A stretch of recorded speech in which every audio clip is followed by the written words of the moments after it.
Selamat pagi anak-anak, bagaimana kabar kalian hari ini? Hari ini kita akan belajar IPA tentang sistem pernapasan pada manusia. Nah, bagaimana? Apakah kalian sudah siap mendengarkan penjelasan Ibu hari ini? Kita langsung saja ya. Nah, sekarang kita akan membahas tentang sistem pernapasan pada manusia. Kalian bisa buka buku tema 2 halaman 12-14 dan halaman 26.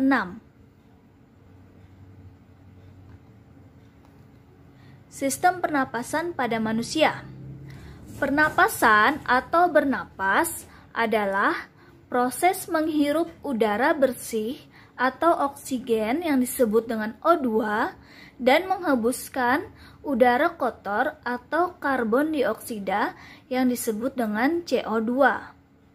Bernapas meliputi dua proses, yaitu menarik napas atau memasukkan udara pernapasan yang disebut dengan inspirasi dan mengeluarkan napas atau mengeluarkan udara pernapasan yang disebut dengan ekspirasi.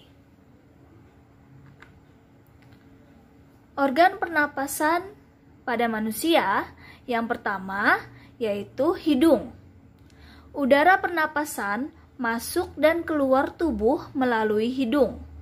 Hidung merupakan alat pernapasan manusia yang terletak paling luar, yaitu berada di wajah. Melalui lubang-lubang hidung, udara pernapasan masuk menuju ke rongga hidung. Dalam rongga hidung terdapat rambut hidung dan selaput lendir. Rambut hidung berguna untuk menyaring udara kotor yang masuk. Sedangkan selaput lendir hidung berguna untuk menjaga kelembaban hidung. Yang kedua yaitu batang tenggorokan atau disebut dengan trakea.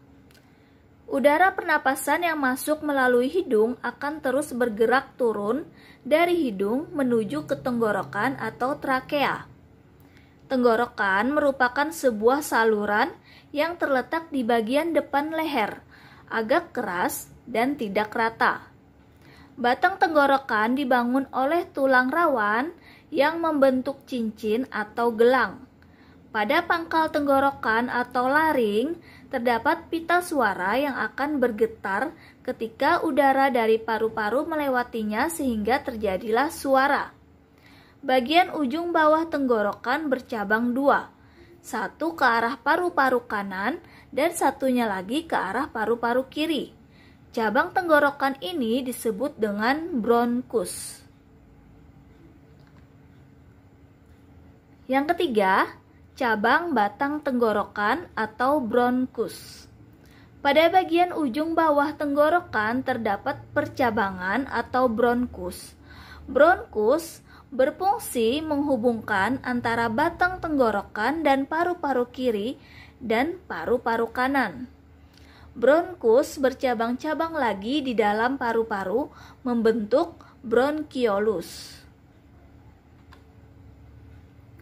Yang keempat, bronkiolus.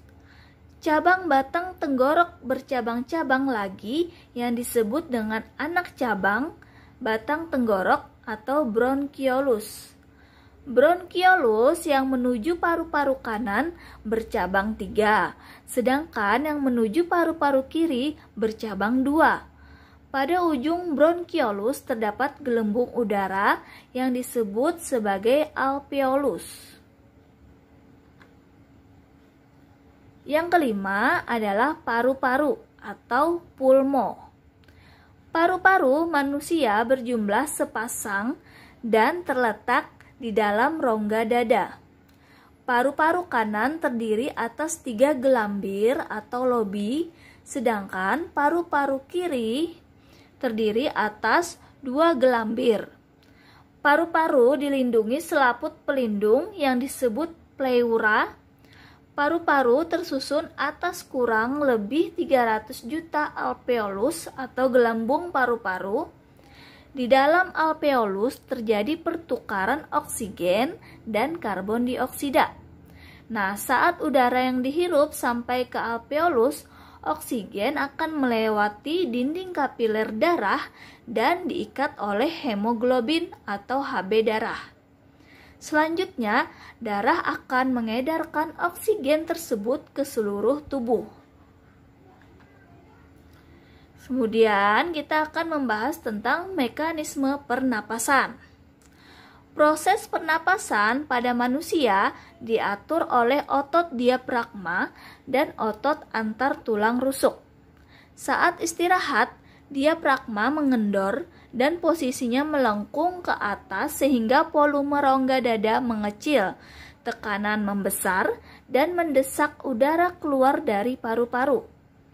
Saat diafragma berkontraksi, otot diafragma menjadi lurus sehingga volume rongga dada membesar, tekanan mengecil, dan udara dari luar masuk ke dalam paru-paru.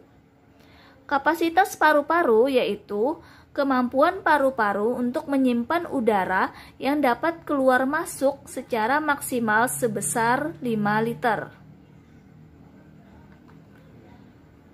Nah, berdasarkan cara masuknya udara dalam paru-paru, proses pernapasan dapat dibedakan menjadi 2. Yang pertama yaitu pernapasan dada.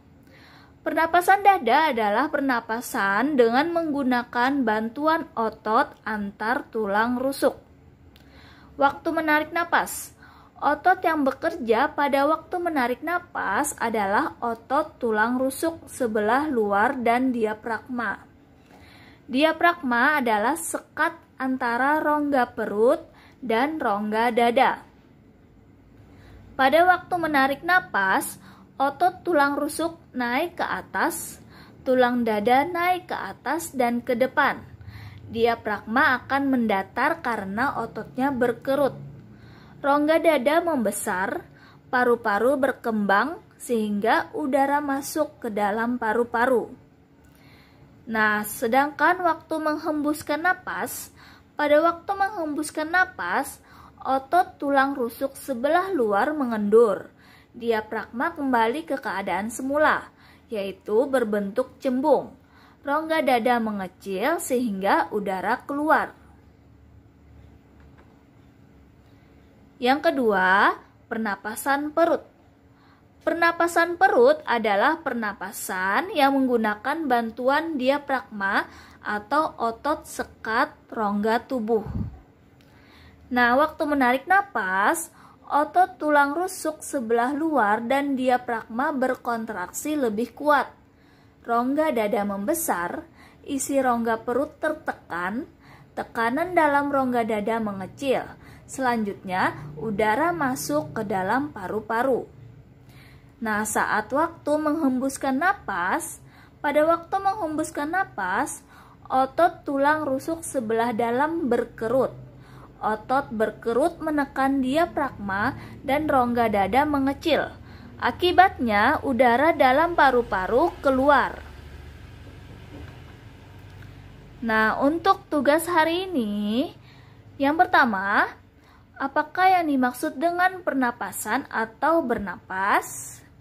Kemudian yang kedua, apakah yang dimaksud dengan inspirasi dan ekspirasi?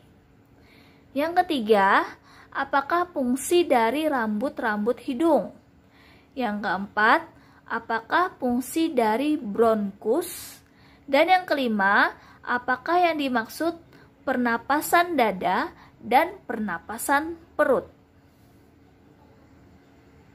Nah, bagaimana? Apakah kalian sudah memahami penjelasan Ibu hari ini? Semoga kalian bisa menjawab tugas-tugas dari Ibu dengan mudah ya. Selamat mengerjakan.